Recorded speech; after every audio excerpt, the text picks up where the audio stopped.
I never expected my mom to roll out the red carpet for my girlfriend, but I also didn't think she'd treat her like she was invisible.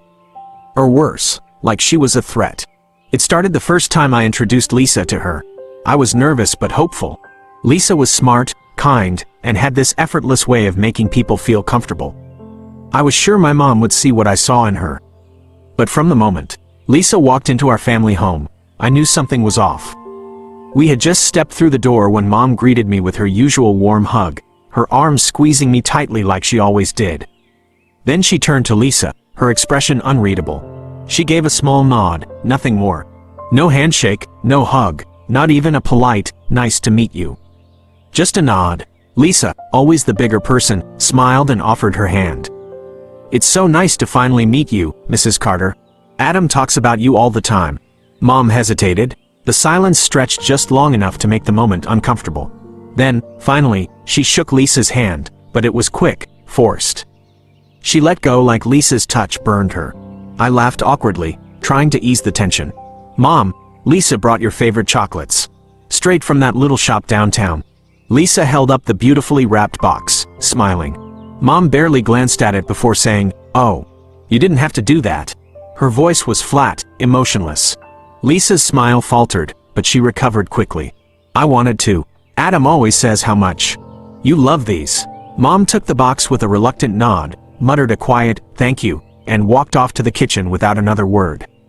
I felt my stomach sink. Lisa gave me a small squeeze on the arm, as if to say, "It's okay." But it wasn't. Dinner was worse. I had hoped that once we sat down together, my mom would warm up to Lisa. Maybe find some common ground. Maybe just acknowledge her. Instead, she acted like Lisa wasn't even there. She asked me about work, about my car, about whether I was still going to the gym. She laughed at old stories, reminisced about my childhood. But not once, did she direct a single question at Lisa. Lisa tried. She complimented Mom's cooking. Mom only nodded. Lisa asked about the family dog.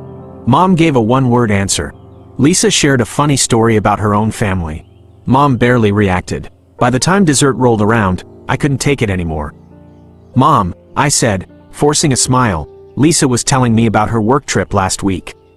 It sounded pretty amazing. Lisa smiled, picking up on my attempt to include her. "Yeah, I got to go to New York for a big marketing conference. It was my first time there." "That reminds me," Mom interrupted, turning back to me. "Do you remember Aunt Judy's trip to New York? She hated it." Lisa stopped mid-sentence. Her smile wavered. I clenched my jaw. This wasn't just forgetfulness. This was deliberate. After dinner, Lisa excused herself to the restroom, and I followed my mom into the kitchen. "What is wrong with you?" I whispered, trying to keep my voice down. "Why are you acting like this?" Mom kept scrubbing a plate, not looking at me. "Like what? Like Lisa doesn't exist." Mom finally turned, sighing heavily. "Adam, I just don't think she's the right person for you." My stomach twisted. "You don't even know her." Mom pursed her lips. "I don't have to. I know you." She said it like it was final, like her mind was already made up. And I realized in that moment, this wasn't going to be a misunderstanding that could be fixed with a few nice gestures or a little more time. This was going to be a battle. The drive home was quiet. Lisa stared out the window, her fingers fidgeting in her lap. I could tell she was trying to process everything that had happened. "You okay?" I finally asked, breaking the silence. She let out a soft laugh, but there was no humor in it. I mean, I knew it wasn't going to be perfect, but I didn't expect her to completely shut me out. I gripped the steering wheel tighter. She can be difficult with new people." Lisa turned to me, her expression soft but firm. "Adam, this isn't just about her being difficult. She doesn't like me." I didn't know how to respond. Because she was right. When we got back to my apartment, Lisa curled up on the couch, pulling a blanket over her legs. I sat beside her, rubbing the back of my neck. "Look, I'm sorry about tonight," she sighed. "It's not your fault. I just don't understand why she dislikes me so much. Did I do something wrong?" "No," I said, immediately. "You were great. She has her own way of thinking." Lisa hesitated. "Do you think it's because I'm not what she expected?" I knew what she meant. Lisa wasn't the kind of woman my mom had always imagined for me. Mom had her own version of my future in her head, one where I married someone just like her. Someone who would fit neatly into our family, no questions asked.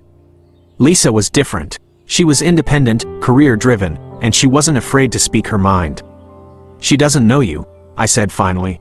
If she gave you a real chance, she'd see how amazing you are. Lisa gave me a small smile, but I could see the doubt in her eyes. Do you think she ever will? I wanted to say yes, but I wasn't sure. The problem only gets worse. I tried to talk to my mom the next day. Mom, we need to talk about Lisa. She sighed, as if the very thought exhausted her. Adam, I don't know why you're making this such a big deal, because it is a big deal. She's important to me. Mom set down her coffee cup and looked at me.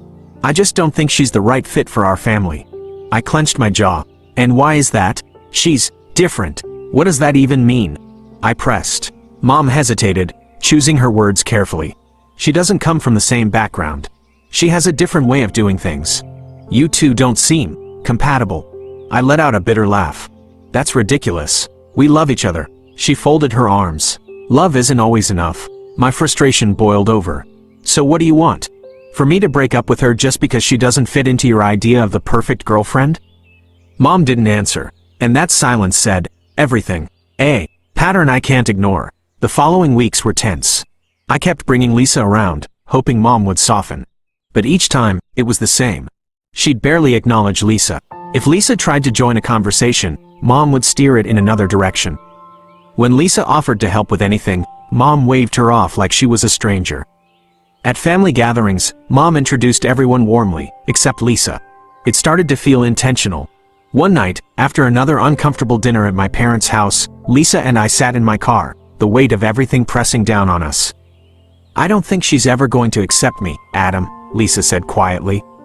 I wanted to argue, to tell her that things would change. But deep down, I wasn't sure anymore. Maybe I should just stop coming around, she added. I turned to her, panic rising in my chest.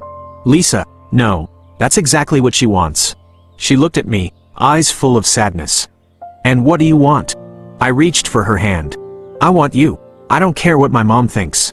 Lisa squeezed my fingers. But how long can we keep doing this? How long before this starts affecting us? That was the question. I didn't have an answer to. Because, whether I liked it or not, my mom's disapproval was already taking its toll.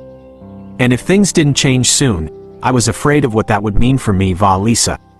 The breaking point came on a Sunday. Lisa and I had been invited, well, more like I insisted we go, to my parents' house for dinner. I was determined to keep trying, to prove that Lisa was here to stay. But from the moment we walked in, I knew it was a mistake. Mom greeted me with a warm hug, her usual smile. Then she turned to Lisa, and that smile faded just enough for me to notice. Hi, Mrs. Carter, Lisa said, offering a polite smile. Mom nodded, a forced politeness in her expression. Lisa, Dad, ever the neutral presence, gave Lisa a friendly nod from the kitchen before returning to his grilling. But I could already feel the tension building.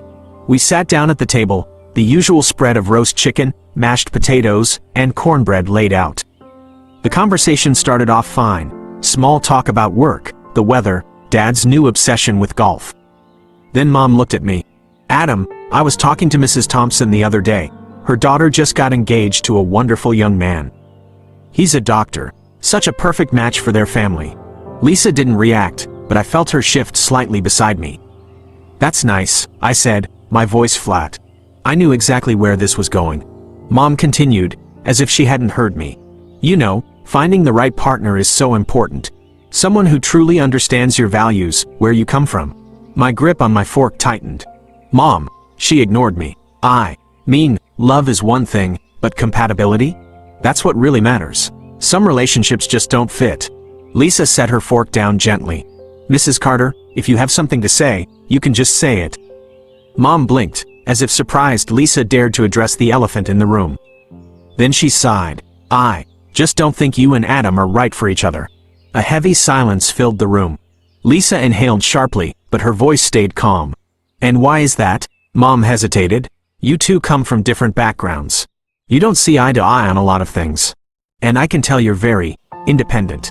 Adam needs someone who supports him in the right way. The right way, Lisa repeated, her voice edged with disbelief. Mom folded her napkin neatly. A partner should complement, not challenge. And honestly, Lisa, I don't think you understand the kind of life Adam was raised in. I pushed my chair back, the legs scraping against the floor. That's enough, Mom. She shook her head. I'm just being honest, sweetheart. I want what's best for you. Lisa exhaled, her expression unreadable. Adam, I think I should go. No, wait. I reached for her hand, but she was already standing. Thank you for dinner, Mr. Carter, she said, nodding toward my dad. Then, without another word, she walked out the front door. I turned back to my mom, my chest tightening with frustration. Do you even realize what you just did? Mom simply folded her hands on the table. I saved you from making a mistake. I stared at her, a mix of anger and disappointment swirling inside me. No, I said quietly. You might have just cost me the best thing in my life. And with that, I grabbed my jacket and followed Lisa out the door. A difficult conversation. Lisa was already outside, leaning against my car with her arms crossed. She wasn't crying. Lisa never cried, but the hurt in her eyes was obvious. I walked up to her slowly. Lisa, she held up a hand. Adam, please, just tell me the truth. Is this ever going to change? I hesitated, not because I didn't want to say yes, but because I wasn't sure if that was true. Lisa sighed, rubbing her temples. I'm not going to make you choose between me and your family. But I also can't keep walking into a room where I'm not wanted. I swallowed hard. I want you. She gave me a sad smile. But what about her? She's your mother, Adam. And she's made it pretty clear how she feels. I ran a hand through my hair, frustration clawing at my chest. I don't know what to do. Lisa studied me for a moment. I love you, but I can't be in a relationship where I have to constantly prove my worth to someone who's never going to accept me. A lump formed in my throat. So, what are you saying? Lisa looked down, exhaling deeply. I'm saying that maybe we need to take a step back. My heart dropped. Lisa, no. She placed a gentle hand on my chest. I need to know that you're willing to stand up for us. And right now, I don't think you're ready. Tears burned in my eyes, but I held them back. I don't want to lose you. Lisa hesitated, then pressed a soft kiss to my cheek. Then don't. She stepped back, gave me one last look, and walked to her car. I stood there, watching as she drove away, my mind racing. Something had to change. I couldn't keep trying to make both sides happy. It was time to make a choice. The drive home felt endless.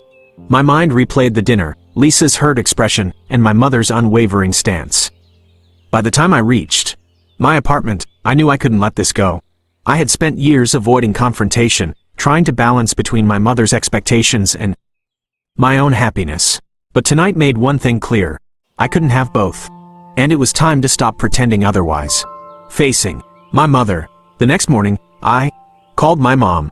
Adam, sweetheart, I was just about to call you, she said cheerfully, as if last night hadn't happened. I took a deep breath. We need to talk, Mom. Her tone shifted immediately. About what? About Lisa. About us. A pause. Then, a sigh. Adam, honey, let's not do this over the phone. Come by for lunch, and we'll talk. I hesitated, but I knew delaying wouldn't help. Fine, I'll be there at noon. When I arrived, Mom had already set the table. She greeted me with a soft smile, acting as if this was just another visit, but I wasn't here for small talk. I sat down, not even touching the food. Mom, we need to talk seriously.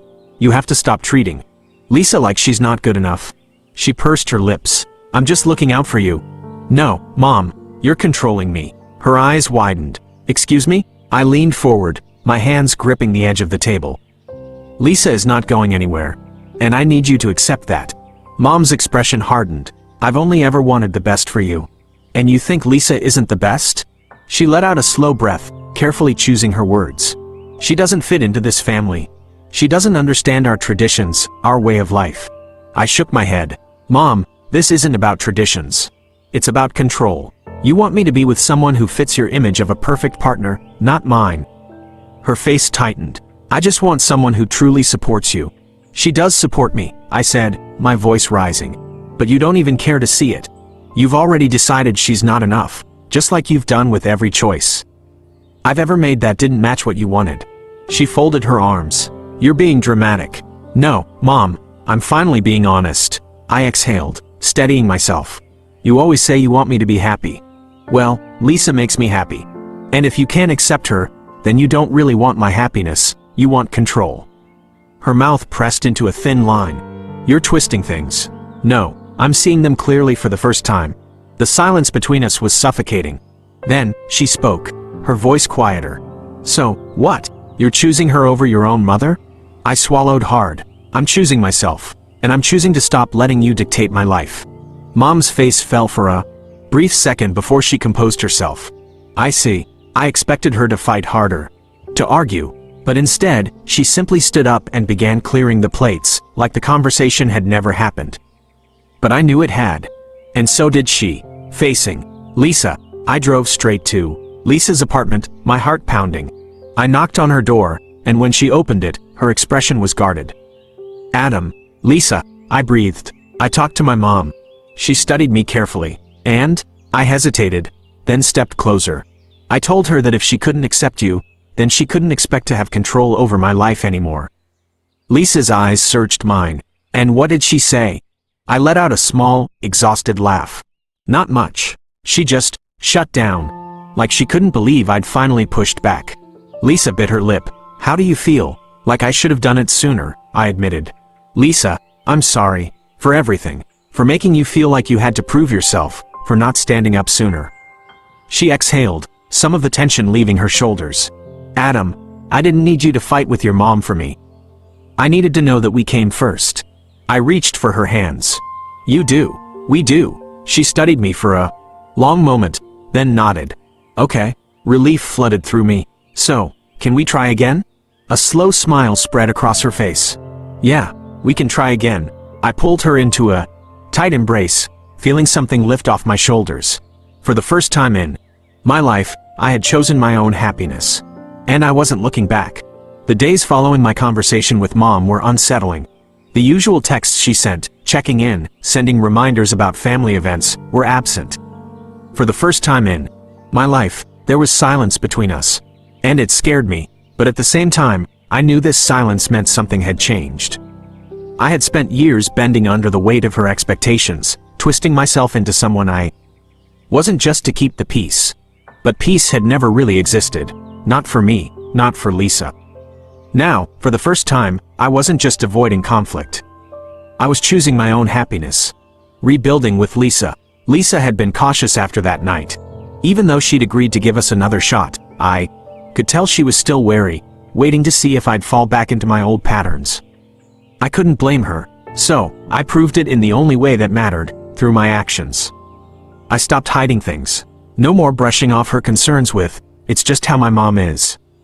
No more making excuses for why she wasn't invited to family events. No more leaving her out to keep my mother comfortable. Instead, I made sure Lisa knew she was my priority.